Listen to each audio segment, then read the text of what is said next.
To find the frequency of AC mains with a sonometer. 12th का practical है। इसमें materials की ज़रूरत है। एक सोनोमीटर चाहिए, मीटर स्केल, हैंगर और एन इलेक्ट्रोमैग्नेट, वेट बॉक्स, और हर वेट जो है 50 ग्राम का है। फिजिकल बैलेंस, बीजेट, स्टेप डाउन ट्रांसफार्मर, ये सब आप किताब से लिख लीजिएगा। ये इसका सेटअप है, देख लीजिए। ये जो सेट है ये स्टेप डाउन ट्रांसफार्मर है हमारे पास, और वो उसमें से 2-3 वोल्ट AC देता है। और उस AC को यहाँ 6 वोल्ट लिखा है, हम 3 वोल्ट देते हैं कि ये कॉइल उड़ने ना पाए इलेक्ट्रोमैग्नेट की।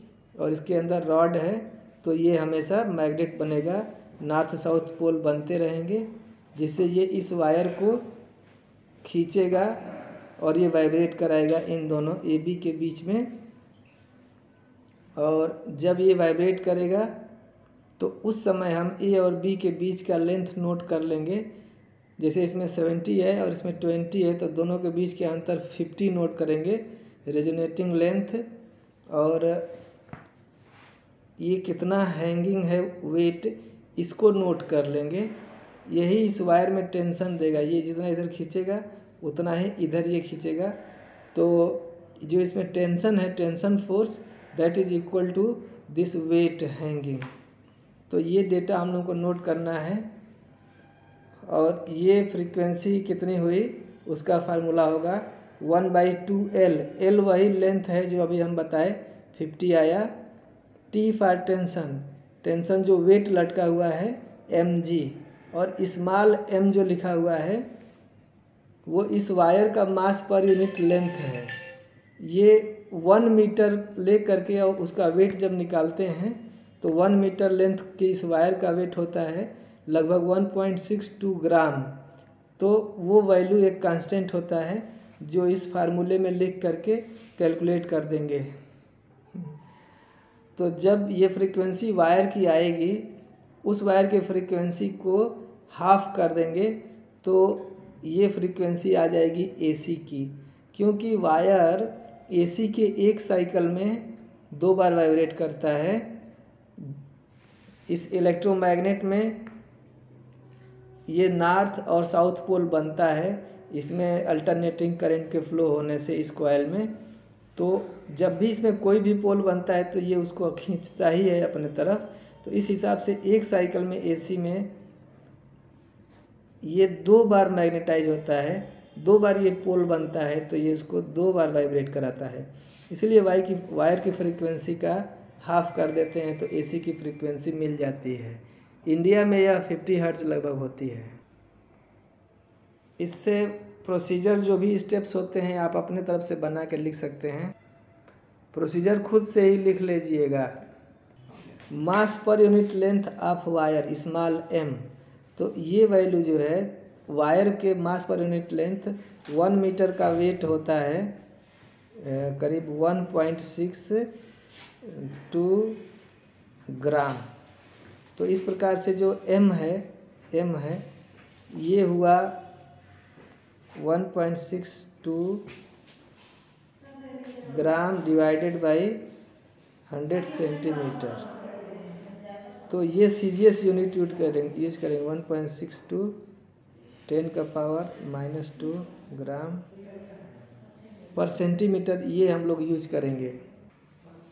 लोड लगाएंगे करीब 300, उसके बाद 500, उसके बाद 700, 3 बार। और ये हम लोग इसको ग्राम में लिखेंगे, ग्राम में इसको नोट करेंगे। और ये टेंशन mg कैलकुलेट करेंगे, जिसमें ये g का वैल्यू हम लोग 980 से मल्टीप्लाई करेंगे इसमें 300 में, तो CGS यूनिट में आएगा, डाइन में आएगा ये। तो ये वैल्यू यहाँ नोट करेंगे और दोनों के बीच में जो लेंथ होगा वो यहाँ नोट करेंगे। अभी हम लोग प्रैक्टिकल परफॉर्म करेंगे। तो यहाँ पर ये स्टेप डाउन ट्रांसफार्मर है और इसमें करंट दिया गया है, यहाँ से AC करंट आ रही है। तो ये स्टेप डाउन ट्रांसफार्मर देखिए यहाँ लिखा है स्टेप डाउन ट्रांसफार्मर, और ये यहाँ से लगभग 3 वोल्ट देता है। तो यहाँ लगा देंगे अगर इसमें बीच में तो 6 वोल्ट AC देगा। अभी 3 वोल्ट दे रहे हैं कि कॉइल जले नहीं। इस सेट में 2 कॉइल दिया गया है, ये जो है इसमें 2 कॉइल है।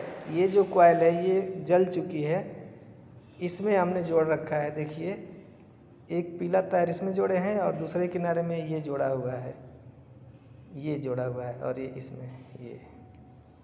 तो इसमें AC करंट जाएगी और ये इस वायर के ये ऊपर रहेगा, करीब 1-2 मिलीमीटर ऊपर रहेगा। इस वायर के 1-2 मिलीमीटर ऊपर रहेगा। और ये ब्रिजेज है, एक ये है और ये, इसके बीच का दूरी चेंज करेंगे। और यहाँ पर लोड हैंगिंग है, तो ये जो है हर एक वेट 50 ग्राम है। तो 1 2 3 4 5 6 ये 300 ग्राम हो जाएगा टेंशन। तो अब सर इसको सेट करके दिखाएंगे। हेलो स्टूडेंट्स, अब देखिए हम लोग प्रैक्टिकल स्टार्ट कर रहे हैं। 300 है। अब देखिए सर जो है सेट कर रहे हैं दोनों ब्रिजेज को।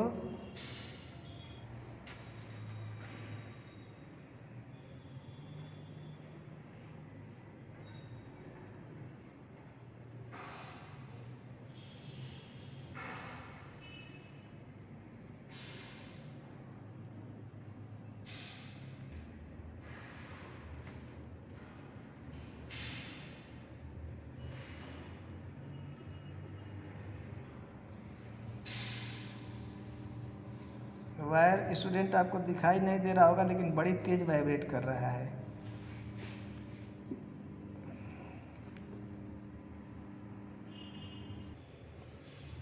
इसका रीडिंग कहाँ पर है, कितना है सर? 56 वो है। और ये साइड में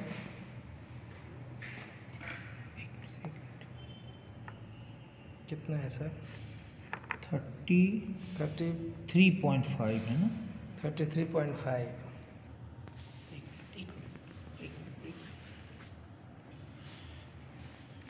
तो यहाँ पर हमने 56 माइनस 33.5 लिखा। ये कई बार हमने नोट किया, दूसरी बार इसको एवरेज नहीं लेंगे और ये मीन भी नहीं निकालेंगे। मीन लेंथ जो वाइब्रेट हो रहा था, यानी दोनों के बीच की दूरी, मतलब इसके और इसके बीच, इन दोनों के बीच का जो लेंथ है वही वाइब्रेटिंग लेंथ है। और वो दो इसके ला गया 22.5। 300 ग्राम के लिए ये वैल्यू आया है। तो अब इसका यहाँ पर फ्रीक्वेंसी कैलकुलेट कर लेंगे। इसी तरह हम लोग 2 रीडिंग और लेंगे। हाँ चलिए, अब 500 ग्राम वेट हो गया है। फिर हम लोग वही बैलेंसिंग लेंथ फाइंड करेंगे।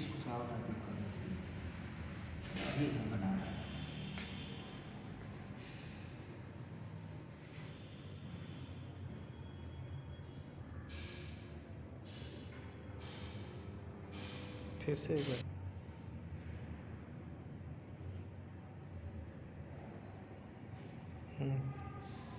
बार वाइब्रेशन में ला दीजिए पूरा।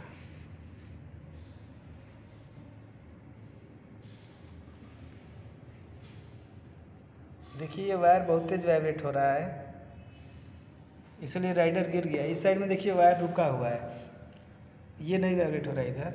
इधर देखिए बीच में ये गिर जा रहा है राइडर। तो ये आप देखिए खूब तेज वाइब्रेट हो रहा है, इसमें दिखाई नहीं दे रहा है। तो इस तरह से इन दोनों के बीच का भी डिस्टेंस पॉइंट हम लोग नोट कर लेंगे। इसका रीडिंग कितना है सर? हटाइएगा। 56.5 है या 7 है? 56.5। और जो दूसरा रीडिंग है ये 31 है ना? 31.5 कुछ है।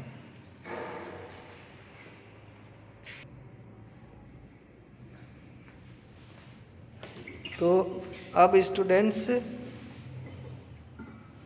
500 के लिए हमारा डेटा हो गया 56.5 माइनस इतना, तो रेजोनेटिंग लेंथ हो गया दोनों का डिफरेंस, मीन लेंथ 25 सेंटीमीटर। अब हम लोग अगला 700 के लिए डाटा फाइंड करेंगे।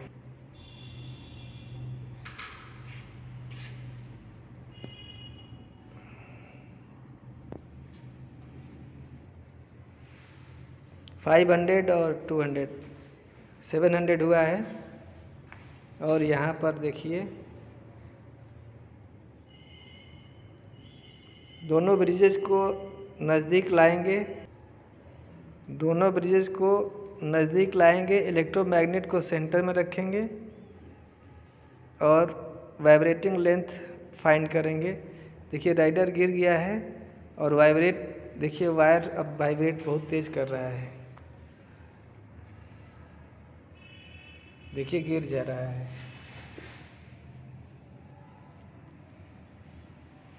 इधर वाला वायर आप देखिए कंपैरेटिवली नहीं दिखाई रहा है, इधर वाला वायर आपको ब्लर दिखाई दे रहा है क्योंकि ये बड़ी तेज़ वाइब्रेट हो रहा है।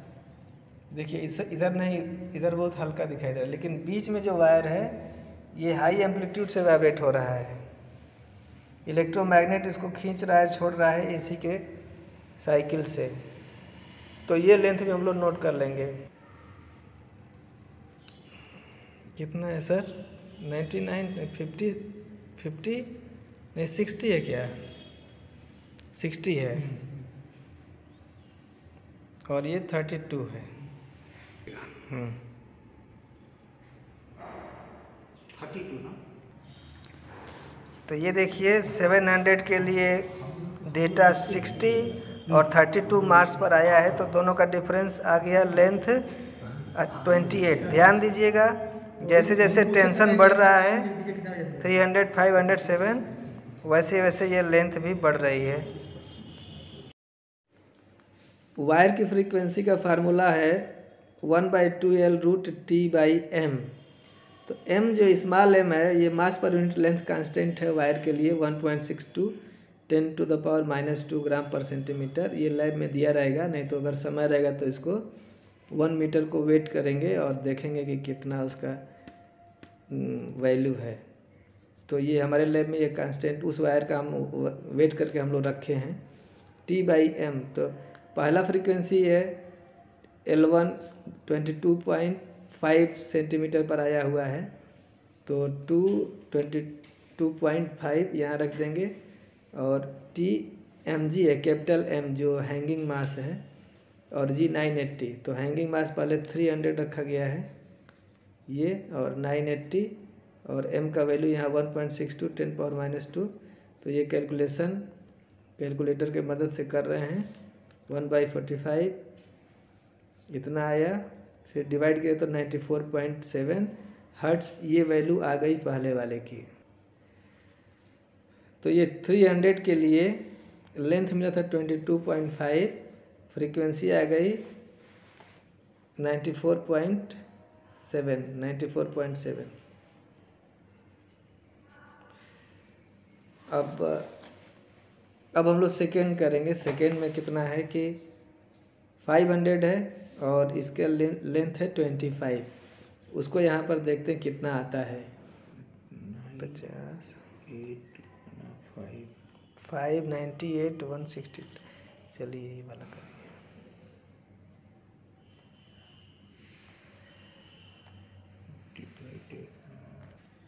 109 लिख दीजिए हर्ट्ज। सेकेंड फ्रीक्वेंसी है। अब थर्ड वाला कीजिए सर, 700 वाला। ये थर्ड फ्रीक्वेंसी 28 सेंटीमीटर पर सेम कैलकुलेशन हम लोगों ने किया है, तो ये इसका रिजल्ट आ गया कितना है 116 हर्ट्ज। और जो सेकेंड है 25 सेंटीमीटर उसका आ गया 110।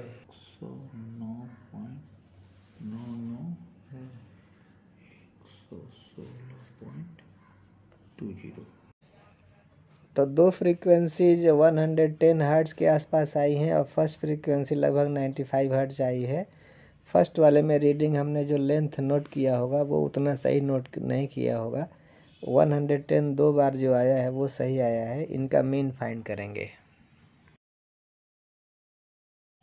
ये कैलकुलेटेड वैल्यू मीन जो है वो वायर की फ्रीक्वेंसी है और इसका हाफ कर देंगे तो एसी की फ्रीक्वेंसी फाइंड हो जाएगी लगभग 53 हर्ट्ज। विकासंस नोट कर लेंगे। Thank you students. इसी तरह से आप प्रैक्टिकल कंप्लीट कर लीजिए। धन्यवाद।